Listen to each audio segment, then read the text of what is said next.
Bonjour et bienvenue sur Charging Station pour un nouveau premier trajet, mes premiers kilomètres ou dizaines de kilomètres au volant des voitures que j'essaie ensuite pendant une semaine pour vous proposer à la fin de la semaine le grand essai électrisant avec tous les détails techniques et puis mes impressions après une semaine au volant. Là c'est tout le contraire, ce sont mes toutes premières impressions avec derrière moi un véhicule de chez BYD. Alors on a déjà essayé chez BYD la Dolphin, c'est la toute petite, également la Seal, concurrente de la Tesla Model 3.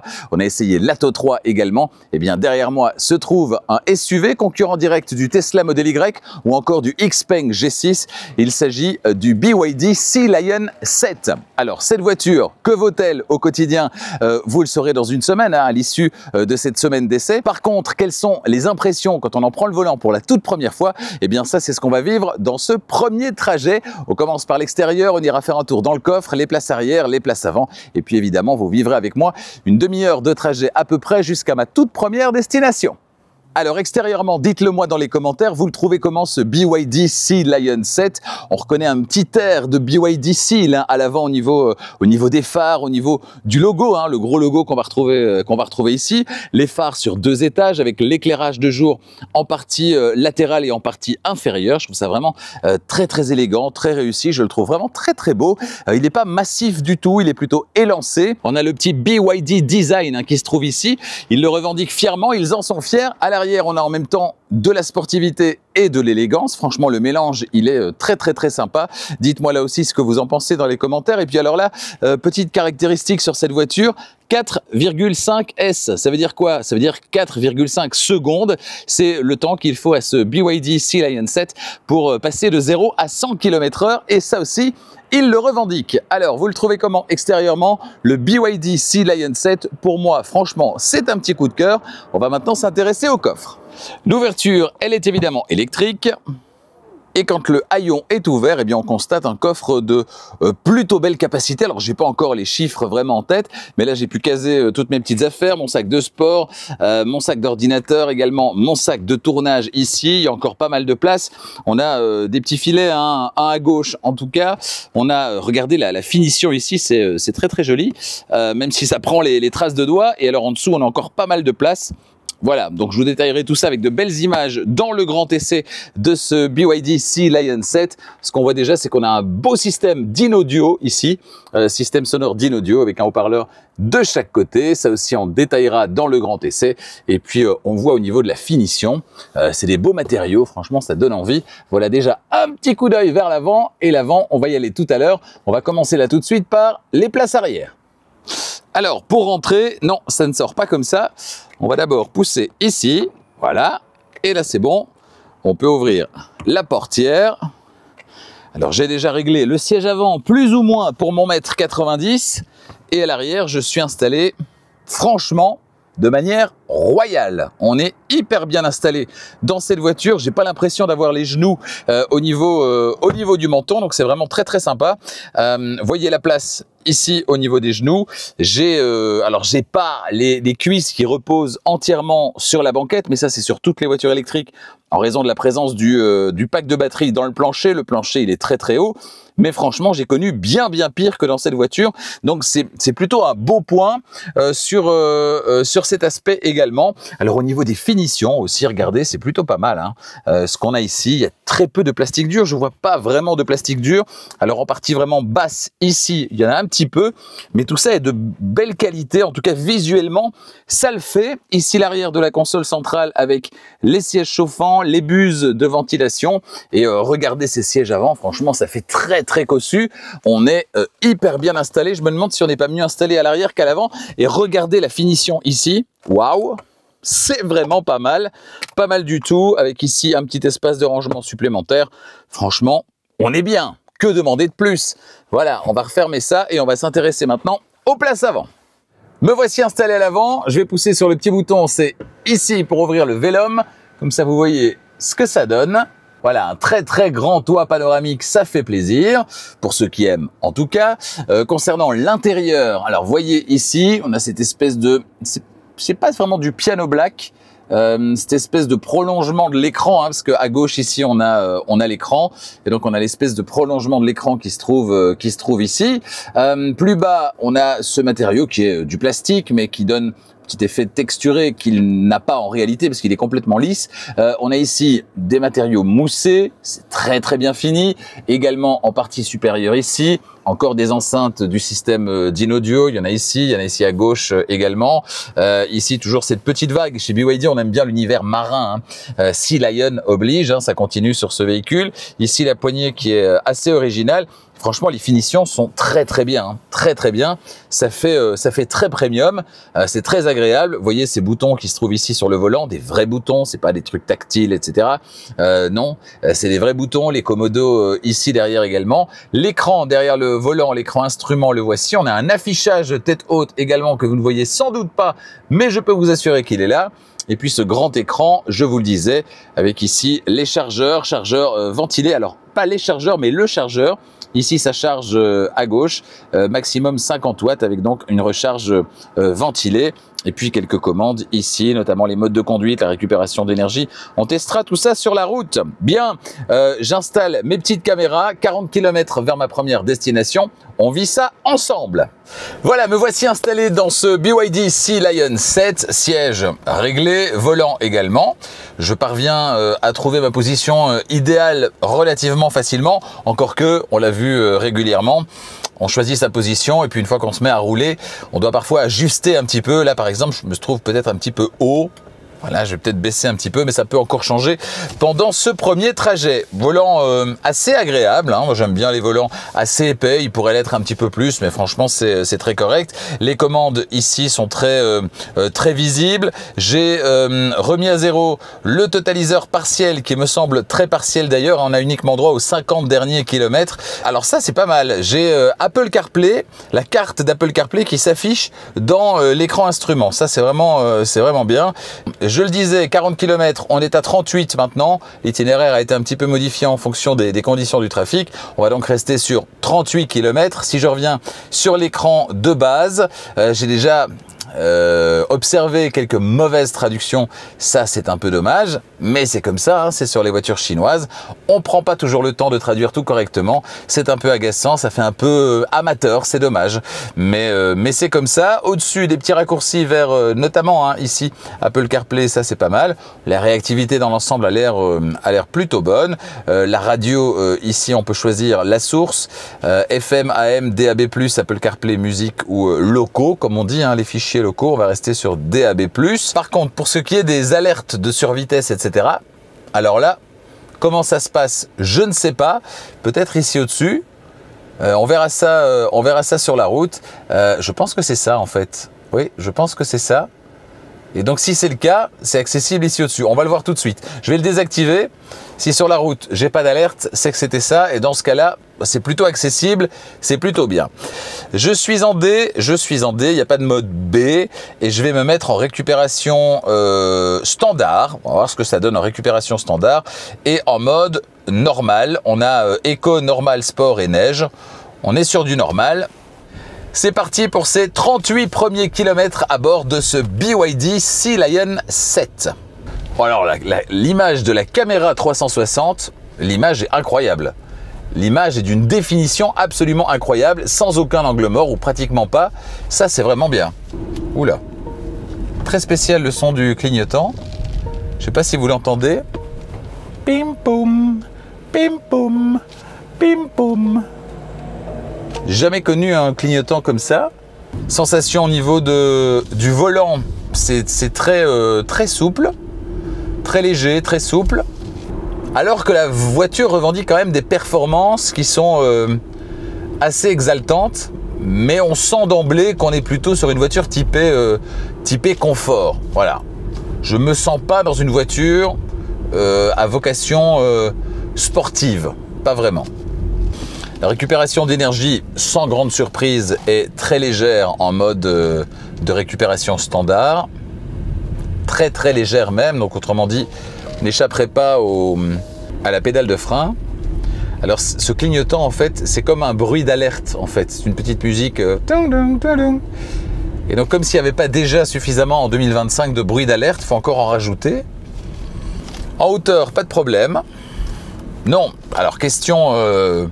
confort, là c'est vraiment confortable. C'est vraiment très confortable. Alors on sent qu'il y en a sous la pédale de droite. Hein. Ouf. Petite accélération et là, ça c'est gai, ça c'est gai. La voiture dans laquelle je roule en ce moment, ah, je vous tiens au courant. J'ai plus la Polestar 2, fin de leasing, donc la Polestar 2 elle est repartie. Et donc là, pendant 6 mois, je roule avec une Renault 5. C'était un de mes petits coups de cœur des dernières semaines. Et donc pendant 6 mois, je vais pouvoir rouler avec, qui sait, au bout des 6 mois, je me laisserai bien tenter par une Renault 5 Roland Garros, parce que je la trouve vraiment super belle, et ou pas. Alors il y en a 2 autres qui sont pour l'instant dans la course également, dans des styles bien différents. La Renault 5, c'est si on veut être raisonnable, si on veut être un petit peu moins raisonnable. Il y a la Zeekr 7X, et puis également la nouvelle Mercedes CLA.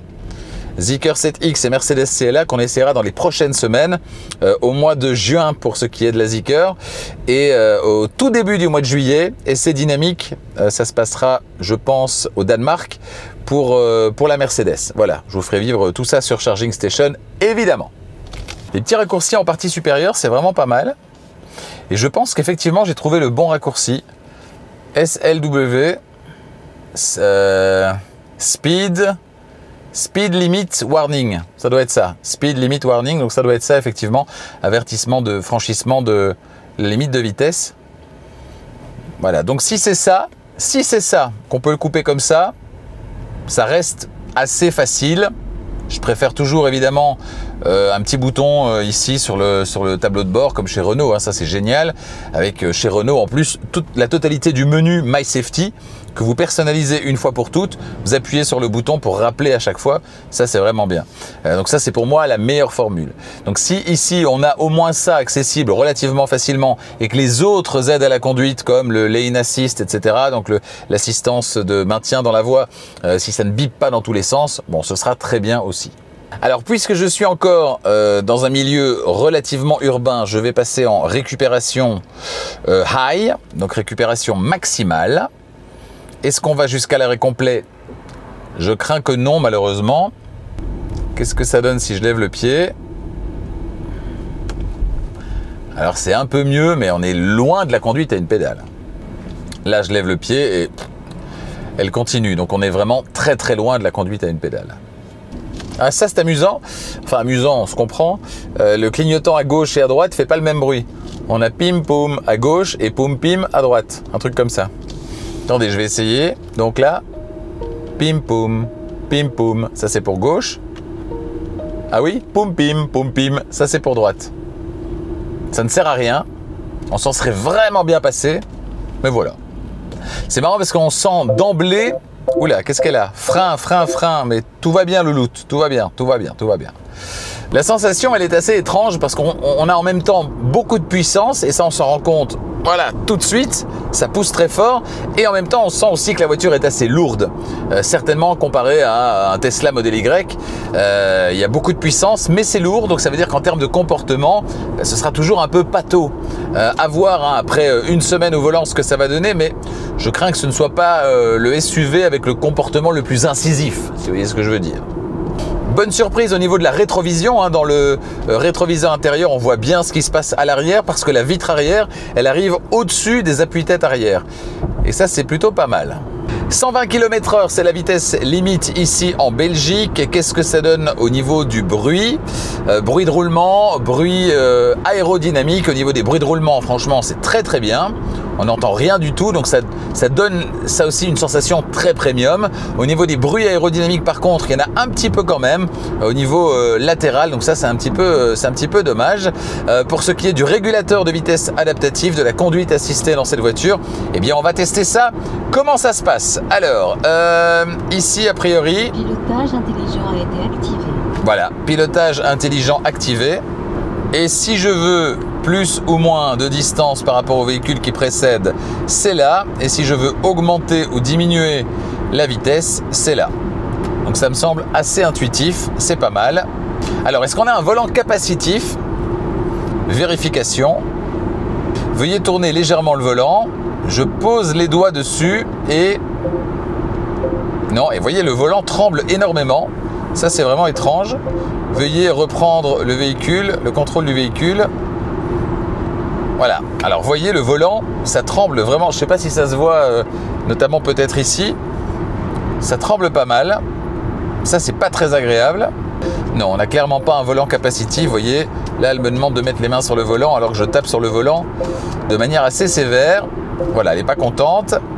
Pas de volant capacitif, veuillez vous concentrer, me dit-elle. Alors ça c'est la petite caméra qui se trouve là et qui me surveille en permanence.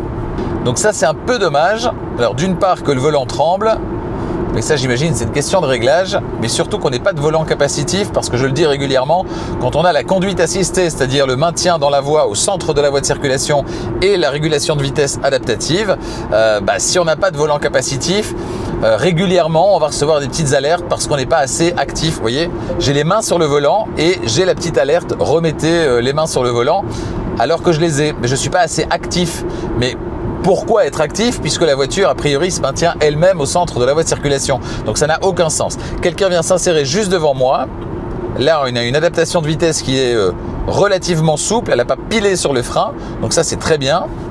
Alors j'ai l'alerte d'attention qui est un petit peu casse-pied, parce que comme je vous parle et que je vous explique un petit peu ce qui se passe, la petite caméra elle n'est pas contente. Comment la supprimer cette alerte d'attention? Ça, c'est pas dans les raccourcis de base, me semble-t-il. Les raccourcis en abréviation en anglais. Vous voyez, DMS, qu'est-ce que ça veut dire? CPD, qu'est-ce que ça veut dire? EPB, qu'est-ce que ça veut dire? Ça, c'est un peu casse-pied. C'est plus explicite quand on a chauffage du volant. Ah, il y en a un qui est pas mal au niveau des traductions, là. C'est le E défroissé. En fait, c'est les rétroviseurs dégivrants. Mais c'est E défroissé. Ça veut rien dire. C'est absolument saoulant. Voilà, assistance, surveillance conducteur, c'est désactivé. C'était donc le DMS. C'était le Ah, mais le DMS, je l'avais là au-dessus, non? Ah oui, je l'ai là. DMS. Alors, ce qu'on a parfois également dans les véhicules chinois, c'est une perception de la température qui n'est pas tout à fait la même que chez nous. Par exemple, là, j'ai 24 degrés et ça souffle froid, mais vraiment très très froid. Je ne sais pas combien je dois mettre pour que ça ne souffle plus froid. On va essayer 26. En général, à partir de 26, ça devient correct. On va essayer 26, voilà. Alors ça, c'est amusant, je suis passé dans un tunnel. Les feux étaient en mode éteint, pas en automatique, et donc elle a capté que je passais dans un tunnel et elle m'a dit veuillez allumer les feux de croisement pour votre sécurité. Donc elle a capté que les feux étaient éteints et qu'il faisait noir tout à coup puisque je passais dans un tunnel, et donc je les ai mis en automatique. Ça, c'est un bon point pour la sécurité, c'est très bien joué. 2 km 4 minutes avant d'atteindre ma première destination au volant de ce BYD Sea Lion 7 avec des points positifs, des points négatifs. N'oubliez pas, hein, toutes les infos ce sera dans le grand essai. Là, c'est mes premières impressions. Alors positif, on a la ligne, je le trouve très réussi, il ressemble pas à tous les autres. Positif également, les performances, ça accélère vraiment très fort, donc ça c'est très agréable. Le confort également, la présentation intérieure c'est très bien aussi, les bruits de roulement et dans une moindre mesure les bruits aérodynamiques c'est très bien géré également.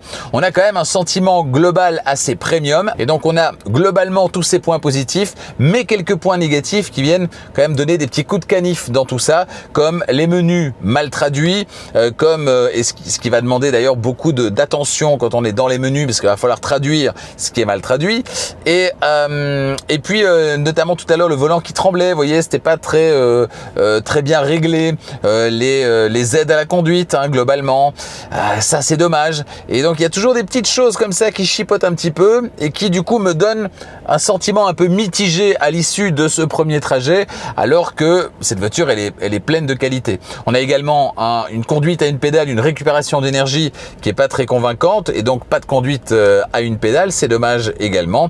Voilà, je pense avoir fait à peu près le tour. Au niveau de la présentation intérieure, c'est quand même très sympa, et au niveau de la sensation globale, on est dans un véhicule qui est assez haut, assez valorisant, j'ai envie de dire, parce que il est assez haut, parce qu'on est positionné assez haut et parce que l'intérieur renvoie quand même globalement un sentiment de qualité Et c'est évidemment très important, hein, une voiture, et certainement une voiture électrique, c'est pas quelque chose de bon marché. Bon, voilà, tous les détails après une semaine au volant. Donc ça, ce sera complètement différent de ce que vous venez de vivre là. Là, c'était mes premières impressions à chaud. Certaines se confirmeront, d'autres sans doute pas, dans le grand essai de ce BYD Sea Lion 7. C'est donc à retrouver dans quelques jours sur Charging Station. Si vous n'êtes pas encore abonné, abonnez-vous maintenant. Et n'oubliez pas d'activer la clochette des notifications pour être prévenu dès qu'une nouvelle vidéo électrisante est disponible. J'en profite pour vous remercier une fois de plus de votre fidélité incroyable à Charging Station et à bientôt.